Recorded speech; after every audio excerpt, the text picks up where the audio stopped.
Ешкі. Авторы Айбар Олжаев. Әне-міне деп 2000 жылдың жазы да келді. Алпысбай қарттың тұрмысы тәуреді. Кемпірі қасында жалғыз ұл баяғыда бөлек отау тіккен.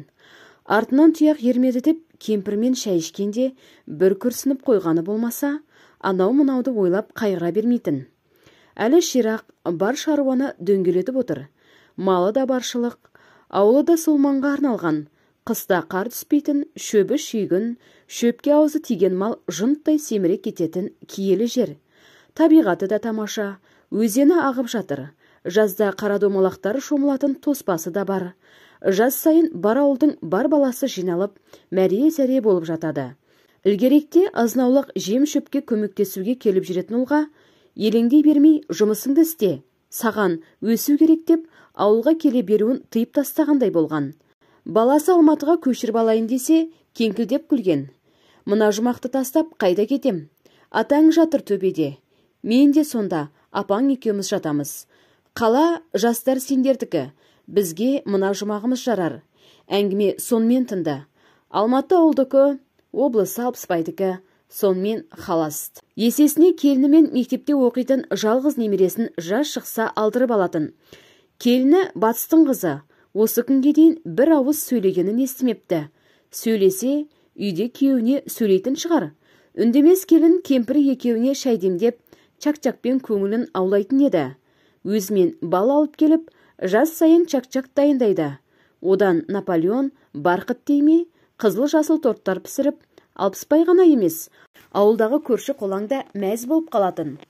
Биыл жазда келейін деп еді, немеренің емтихандары созылып барады. Емтихандарды бітіріп бірақ келеді. Мақатшыл шыртты күріп, трактордың астына жатқан ұлына коленвалдың ключін әкеп берді. Мақат Алпысбайдың құдай қосқан көршісі. Екеуі құрдас. Мақаттар жас кезде әке шешесімен осы ауылға ленгірден көшіп келген болатын. Күн тегі ысып кетті бүгін. Үлкен ұлдың тракторы бұзылып, 2 күн арпалысып, тетігін таппай жатыр. Онда Алпысбайларға кіріп шай ішіп шығайын деді. Бәрібір көршісі кемпірмен екеуі елеңдеп, сопайып жалғыз отырған шығар. Алпысбай үйде жоқ болып шықты. Ұлға звондауға поштаға кетіпті. Домалақтың емтиханы бітетін уақыт келді дейді. Әлі хабар жоқ дейме? Қазір Алпысбай біліп келеді екен. Көршісінің кемпірі шай демдеп, бұл асықпай Алпысбайды күтті. Алпысбай поштадан асықпай үйге басып, төрдеп отырған Мақатты көріп, көршісімен күндегідей амандасты. Кемпіріне бір қарап алды да: Алматыға жинал, ол мен сөйлестім. Ешкі алыпты. Соны көрсетемін, қонақ қылып қыдыртамын. Сосын Айша мен домалақты сендермен бірге ауылға қайта келіп тастаймын деді. Ертең мелістің баласы автобазбен қалаға жүреді. Соған отырып кетеміз, деді. Кемпірі аузын сылп еткізді. Ешкі деген ауылда толып жатыр ғой, құрғырлар. Жапырақтың бәрін жеп бітті. Оны соншама әңгіме қылып. Бірақ шал не айтса, ол соны орындайды. Ертең қалаға жүреміз. Осы кезде Алпысбай терең ойға кетті. Жалғыз ұл елден зерек болып өсті. Одан кейін не Алпысбайдан, не кемпірінен кінәрат шығып, бұлар бала көтермеді. Алпысбай оны қозғақсы да келмейтін. Өзі оқу-тоқусыз қалғандықтан ұл оқысын деді. Ауылдың шөбі, огороды мен көңі кемпір екеуінен артылмайтын шаруа. Ұлы да не керек өз күшімен оқуға түсіп, тіпті стипендия алып отырды. Стипендиясына ауылға қант, кәмпит салып жіберетін. Салмақ салмады, қыңқ етпеді. Оның мамандығы құдаяу, программа жазады дей ма, Америкаға шақырып жатыр деді ма, жұмысы жақсы жерде екенін айтып отыратын. Бір күні келінді алып келіп, бата бер, ың-шыңсыз үйленем деді. Папа, той жасамайық, мен бір шама ақша жинап қойдым, қаладан пәтер алайық деген еді. Алпысбай да осы даңғазалықты, асты-төк сұрапты жақтырмаушы еді. Жалғыз ұл, ел жұрттан ұят деп, кеңкілдей бастаған кемпірді төрдегі әкесінің тобылғы қамшысын шешіп алды да, жөн арқасынан бір тартты. Сол күннен бастап кемпір ел жұрттан ұят деген сөзді аузына алып көрген емес. Келіннің маңдайынан сүйді. Баласына ертең қалаға қайтып, үлкен пәтер алуын бұйырды. Сол күні таудағы 100 жылқының 20-сын перекуптарға сатты да, қомақты ақшаны баласының қарсылығына қарамастан, пәтердің үлкенін, жайлысын алыңдар деп қолына ұстатты. Келінен Оралдағы құдалардың телефонын алды да, құдалар мәселесін өзім шешемін деп, балаларды бастарына орамалдарын салып, Алматыға қайтарып жіберді. Алпысбай құдалармен де мәймен көлемей қысқа қайырған болатын. Мен Алпысбаймын. Балалар бір-бірін тауыпты. Той жасап селкілдегенше, ол ақшаға Алматыдан дәу пәтер алып бердім. Есесіне, ертең пәтер жалдап, ұрсысып айырылысқанша өз үйлері болады. Немерелеріміздің ырысы сол. Сендердің де Алматыда бір үйлерің бар деңдер. Ауылға құдалыққа келіңдер, күтем. Бірақ той жасамаймын. Не десеңдер де осы деді. Құдалары сабақ берген, оқыған, мәдениетті адамдар екен. Балалар бақытты болса болды деп құдалыққа келіп, қазірге дейін жақсы сыйласады. Жылда Оралға шақырса да бара алмай жүр. Жә, бір жолы түсер. Енді Алпысбай ертеңгіні ойлап кетті. Балам дұрыс оқу қонған азамат еді. Тәрбиелі, жұмысы да табысты.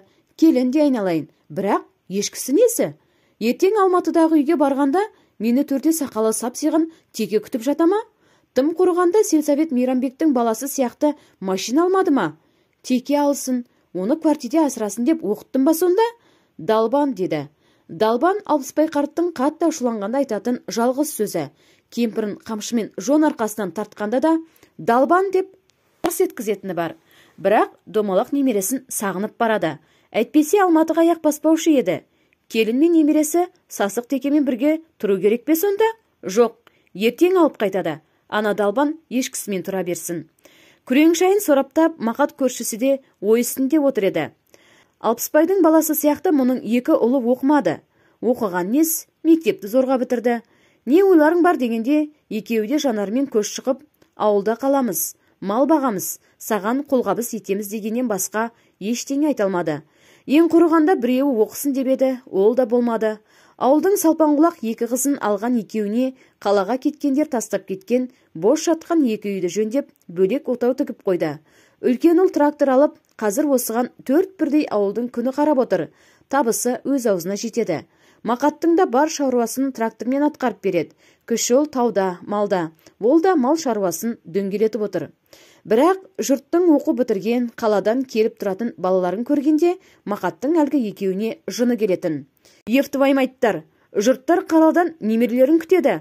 Анау келеді, мынау келе алмай қалыпты деп әңгімелерін айтып отырады. Ал мына екеуінің де аяқ астына оратылған күшік сияқты жүргені.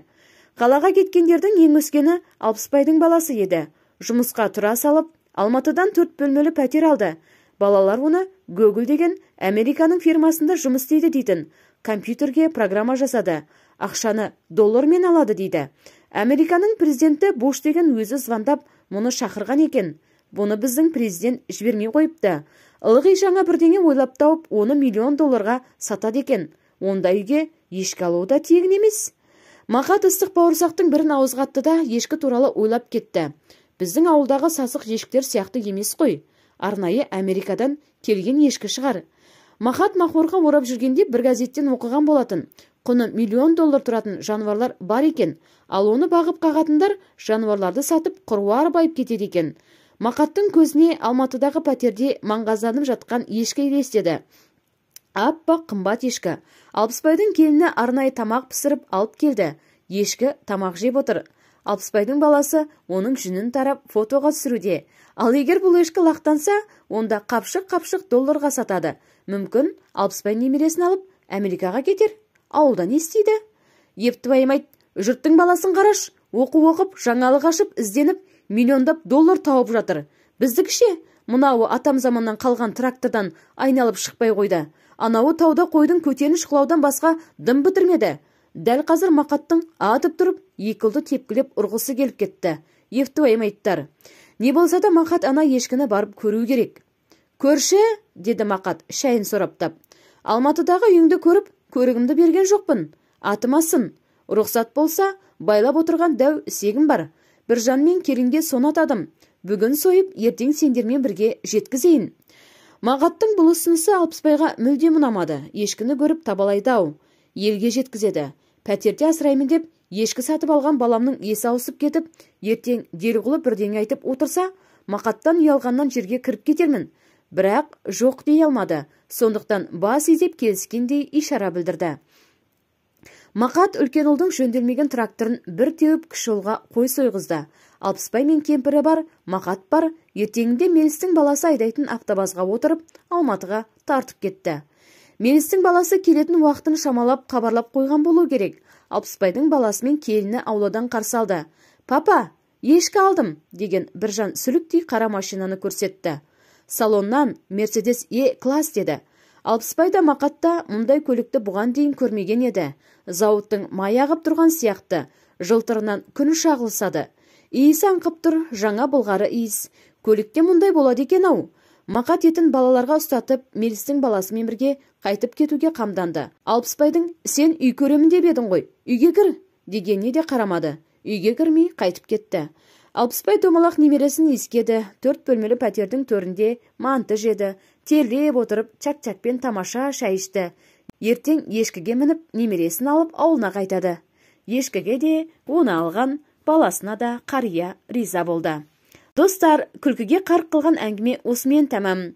Тек қана мұңлы, қайғылы әңгімелерді тыңдай бермей, арасында осындай көңіл көтерер, мотивация беретін әңгімелерді де тыңдап тұрыңыздар. Сіздермен болған әдеттегідей Әсем ТВ арнасының жүргізушісі Әсем Жұмалиева. Келесі кездескенше аман сау болайық. Ал мынадай тамаша әңгімені жазған авторға алғыс айтамыз.